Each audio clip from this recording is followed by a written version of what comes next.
Hello everyone, this is Jason from Primetime Aquatics, going to bring you one of my favorite tetras today, how to care for them. That is the Black Phantom Tetra. Hope you enjoy the video. Appreciate you being here. This was an aquascape I took part in, Orlando Aquashella last year. We had a lot of fun doing it, and I wanted to highlight one of the fish that we put in this aquarium, and that is the Black Phantom Tetra. It is a great fish that is from Brazil and parts of Bolivia. One of my all-time favorite tetras. If you want to see more all-time favorite tetras, check out that video in the upper right-hand corner, but this is a great one. They stay relatively small. They're going to max out right around 1.5 inches or so. Males and females will look a little bit different. Males will be a little bit more rounded, maybe slightly smaller, but the fins are going to be quite different, where the males, as you can see throughout this video, they've got the really long dorsal fin. Their fins are usually going to be a lot darker. The females, their fins, you could see a little bit of red at the tips of some of their fins, and that's how you could mostly tell them apart, but both are going to show great color. They are usually fairly peaceful for a tetra, although they are a little bit prone to fin nipping, so keep that in mind as we're choosing our tank mates, and I'll talk more about that in a couple seconds. But I think what really attracts people to this fish is the outstanding color, especially the males. They get almost like a purple color, and with that spot on the side of their body, they can be a really striking fish to keep. You can expect them to live somewhere around 3 to 5 years, just depends on your setup and your water parameters, but they are a great fish. Now, when you're thinking about tank mates, I've already mentioned, this is a fish, sometimes they can be slightly aggressive towards one another, possibly do a little bit of fin nipping, so just keep that in mind. By the way, if you're looking for this fish or others like it, check out Flip Aquatics, flipaquatics.com. I will put their information in the description below. They are a channel sponsor. They sell some awesome fish, very healthy fish.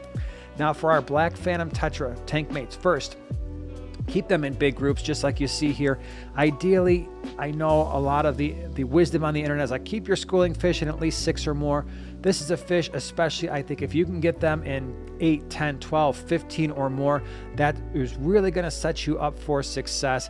You can keep these fish with other tetras. By the way, if you want some more information on tank mates, check out the description below. We'll have some species profiles for you down there. But other tetras, whether the neon types or maybe you've got the bleeding heart tetra, candy cane, you could see in this tank we had some bloodfin tetras, some diamond tetras, all a potential really nice option. If you want to do something like a gourami, that would work out just fine. Certain barbs would work out just fine. I'm thinking like cherry barb, snakeskin barb, maybe the tiger barb. If you want something for like a cleanup crew, you've got your Cory cats, you have your bristlenose plecos, would both work great. Clown plecos would work fine, as would your rubber lip plecos. These particular fish would do well with maybe some of your smaller types of cichlids, like your apistogramma and your rams, maybe your keyhole cichlids, your rainbow cichlids. All of those would be pretty good options.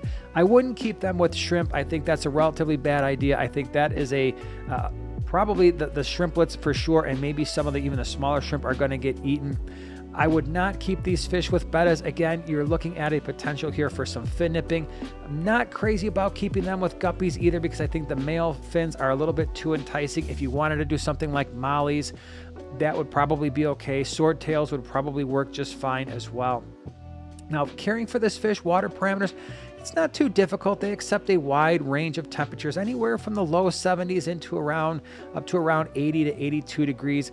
pH, generally speaking, anywhere from 6 to 8. We've kept these fish close to a pH of 8, didn't have too many problems with them. Ideally, they'd like to be around that 6 to maybe low 7s. Water hardness, again, anywhere from your low single digits, maybe 3 or 4 degrees on your GH and KH. We kept them as high as 10 degrees. Didn't really have any problems. You could probably push it just a little bit higher than that even as well. You definitely don't want to have any ammonia or nitrite in your aquarium. If you really want to make sure you have a cycle aquarium with nitrate staying below 20 parts per million or less. Feeding this fish, not hard to do. We feed our Black Phantom Tetras North Fin foods, so that's your North Fin flakes, your North Fin pellets. They like the micro pellets. They like all the different types of flakes. They will go crazy for some frozen brine shrimp. If you want to do frozen bloodworms, you can do that. You just want to chop them up a little bit. What's interesting is this is a fish that actually likes live baby brine as well. If you've never hatched it out before, check out that video in the upper right-hand corner. It can be a really cool thing for your fish. They absolutely go crazy for live baby brine. Now for the tank size, here I think at least a 20-gallon is going to be ideal, if not larger, and that's just because we want to keep them in a larger group. This particular tank, I believe, was at least a 40-gallon. I don't remember. It's been a little while since I escaped this aquarium. But because we want to keep them in groups of 8, 10, 12, or 15, at least a 20-gallon, if not larger, 29-gallon, or even a 40 breeder, that would work out really well for these fish. You can see here, in terms of setting up the aquarium, not too difficult. The substrate, it doesn't really matter if it's sand or gravel for these fish, so use that decision based on other fish. Maybe you got cory cats or some loaches. They would probably prefer sand, but these fish don't really interact with the substrate, so it doesn't really matter. You can see throughout this video, we've got some plants, we've got wood, we've got rocks. They do like structure. It helps them feel a little bit more secure. As you're seeing in this video, they really like to hang out under plants. They can be plastic plants if you're not into live plants and don't want to keep them. But I think structure is really important. For a lot of fish, the background and the substrate color really makes a difference. Not so much with this fish. I have found that they look great whether the substrate and the background is black, or in this case, if it's a little bit lighter, they still show off great color either way. Now, breeding these fish, it can certainly be done. People do it. It's probably not the easiest fish in the world to breed, so if you're new to breeding fish, this one might not be the one to start out with. They are, like many tetras, are going to be egg scatterers, which means they're going to scatter hundreds of eggs. The way to set up a breeding tank is a small breeding tank, maybe a 10-gallon or so. Have at least a pair. They're going to scatter eggs almost on a daily basis. You can remove the parents. Usually people will put in some type of a spawning mop or Java moss. The eggs will hatch somewhere around 5 to 7 days. What makes it a little bit difficult is, one, the parents will definitely eat the fry, and two, the fry are going to be tiny, and so you're going to need some infusoria or some specialized fry food. Usually within a couple of weeks, you can definitely feed them live baby brine, and then from there, it's just a matter of growing them out. You just can't have other fish in the tank when you're breeding because, like I said, the fry are tiny and they're definitely going to get eaten. But this is a fish, it is absolutely worth trying if you haven't tried them before. It's all about the tank mates with this fish. A lot of people who have problems generally try to keep them with long finned fish, and that often doesn't work. Or they're keeping their black phantom tetras in a group that is too small, or a tank that is too small.